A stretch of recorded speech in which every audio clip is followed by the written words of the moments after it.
Sir ಬಗ್ಗೆ ಹೇಳೋದಾದ್ರೆ Sudeep sir ತುಂಬ ಸತಿ ನಿಮಗೆ ಕಣ್ತೆರೆಸುವಂಥ ಪ್ರಯತ್ನವನ್ನು ಮಾಡ್ತಾ ಇದ್ರು. ಅವ್ರ ಮಾತುಗಳಿಂದ ನಿಮಗೆ ಅದನ್ನು ಒತ್ತಿ ಒತ್ತಿ ಹೇಳ್ತಾ ಇದ್ರು. ಅವ್ರ ಬಗ್ಗೆ ಹೇಳೋದಾದ್ರೆ, ಅವ್ರು ತೋರಿಸ್ತಿದ್ದಂಥ ಪ್ರೀತಿ ಬಗ್ಗೆ ಹೇಳೋದಾದ್ರೆ, ನಿಮ್ಮ ಹೇರ್ ಸ್ಟೈಲ್ ಹಿಂಗೆ ಕಂಟಿನ್ಯೂ ಮಾಡೋದಕ್ಕೆ ಕೂಡ ಅವ್ರು ಹೇಳಿದ್ದಾರೆ. ಕಂಟಿನ್ಯೂ ಮಾಡ್ತಾರೆ ಹೇಗೆ ಅಂತ ಹೇಳಿ.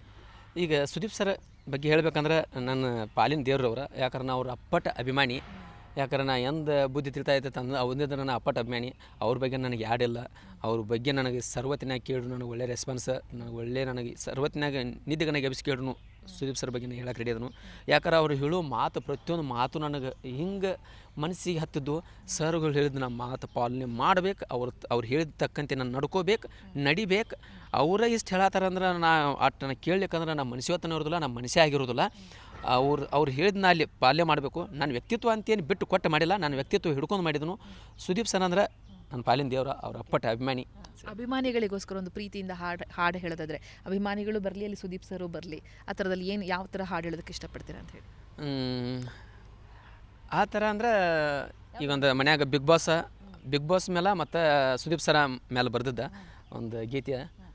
ಯಾಕಂದ್ರೆ ಪ್ರತಿಯೊಂದು ಈಗ ಒಂದು ಇಂಟರ್ವ್ಯೂದಾಗ ಹಾಡಿನೂ ಹೊಳ್ಳೆ ಅದನ್ನ ಹಾಡ್ಬೇಕಾಗಿರ್ತೈತಿ. ನಾ ಅಲ್ಲಿ ಬರ್ದದ್ದು ಕುತ್ಕೊಂಡು ಬರ್ದದ್ದು ಅದ ಒಂದು ರೀ. ಅದು ಯಾವುದಪ್ಪ ಅಂದ್ರೆ ಬೇರೆ ಯಾವ್ದಾರ ಅಂದ್ರೆ ಅಷ್ಟು ಸ್ವಲ್ಪ ಟೈಮ್ ಬೇಕಾಗ್ತೈತಿ. ಯಾಕಂದ್ರೆ ತಲೆಯಾಗ ಇನ್ನು ಹೊರಗೆ ಬಂದಿದ್ದ ತಲೆ ಆಗೈತಿ ರೀ. ಅದನ್ನ ಬಿಟ್ಟರೆ ನನ್ನ ತಲೆಯಾಗ ಬೇರೆ ಯಾವುದಿಲ್ಲ ರೀ ಈಗ.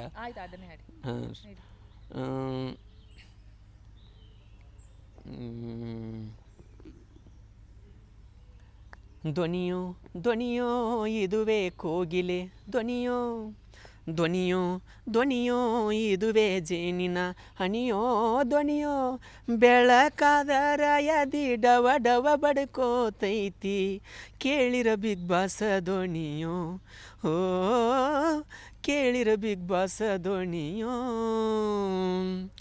ಕಾಣದ ದೇವರು ಬಿಗ್ ಬಾಸು ಪಾದರು, ಕಾಣುವ ದೇವರು ಕಿಚ್ಚ ಸುದೀಪ್ ಸರು.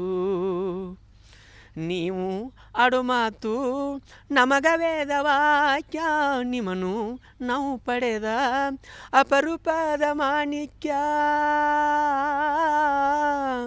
ಬಿಗ್ ಬಾಸು ಸುದೀಪ್ ಸರು, ಬಿಬಿ ಶೋಗೆ 2 ಕಣ್ಣಿವರು, ಅಭಿಮಾನಿಗಳ ದೇವರು. ಓಕೆ, ಅಭಿಮಾನಿಗಳ ಪ್ರೀತಿಗೆ ಏನು ಹೇಳ್ತೀರಾ ಅಂತ ಹೇಳಿ. ಅಭಿಮಾನಿಗಳೆಲ್ಲ ನೊಂದ್ಕೊಂಡಿದ್ದಾರೆ, ಇಷ್ಟು ಬೇಗ ಬಂದುಬಿಟ್ರು ಅಂತ. ಅದನ್ನು ಕರ್ನಾಟಕದ ಜನತೆಗೂ ಕೂಡ ನೋವಾಗಿದೆ. ಏನು ಹೇಳೋದಕ್ಕೆ ಇಷ್ಟಪಡ್ತೀರಾ ಅವರ ಪ್ರೀತಿಗೆ? ಯಾಕಂದ್ರೆ ನಾವು ಒಂದೇ ಮಾತು ಹೇಳ್ತಾನು, ನನಗೆ ಕಣ್ಣಾಗಂತಿ ದುಃಖ ಇಲ್ಲೇ ಐತಿ.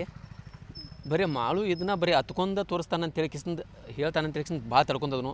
ಅವರು ನನಗೆ ಇದನ್ನ ಹೊಳಗೆ ಸೋಷಿಯಲ್ ಮೀಡಿಯಾ ಒಂದು ಇನ್ಸ್ಟಾ ಪೇಜ್ ನೋಡ್ತಂದ್ರೆ ಇದನ್ನು ನೋಡ್ತಂದ್ರೆ ಹಿಂಗೆ ಉಕ್ಕಿ ಬರತ್ರಿ. ಅದನ್ನು ಭಾಳ ತಡ್ಕೊಂಡು ನಾನು. ಯಾಕಂದ್ರೆ ಅವ್ರು ನನ್ನ ಪ್ರಶ್ನೆಗೆ ಉತ್ತರ ನನ್ನ ಜನ ಕೊಡ್ತೈತಿ, ನನಗೆ ಓದೈತಿ. ಯಾಕಂದ್ರೆ ನಾವು ಒಳಗಿದ್ದದಕ್ಕೆ ಉತ್ತರ ಅವ್ರು ಕೊಡ್ತಾರೋ. ಮಾಳು ಹೆಂಗಿದ್ದ ಹೆಂಗಿಲ್ಲ, ಆಡ್ಯಾನೋ ಇಲ್ಲೋ ನೋಡ್ಯಾರಲ್ಲೋ, ನನ್ನ ಜನ ಉತ್ತರ ಕೊಡ್ತೈತಿ. ನನಗೆ ಜನರ ಬಗ್ಗೆ ನನಗೆ ಯಾಡಿಲ್ಲ.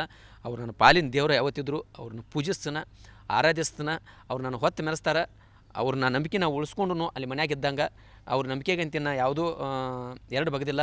ಅವ್ರ ನಂಬಿಕೆಗೆ ನಾ ಉತ್ತರ ಕೊಟ್ಟನು ಅಂತ ಹೇಳಕ್ಕೆ ಇಷ್ಟಪಡ್ತನು. ನನ್ನ ಕಾಯವ್ರು ಅವ್ರ, ನನ್ನ ಇದನ್ನು ಮಾಡೋರು ಅವ್ರ ಕೈಯಾಗ ನನ್ನ ಪ್ರಶ್ನೆ ಐತಿ, ಅವರು ಉತ್ತರ ಕೊಡ್ತಾರಂತ ಹೇಳಕ್ಕೆ ಇಷ್ಟಪಡ್ತೀನಿ.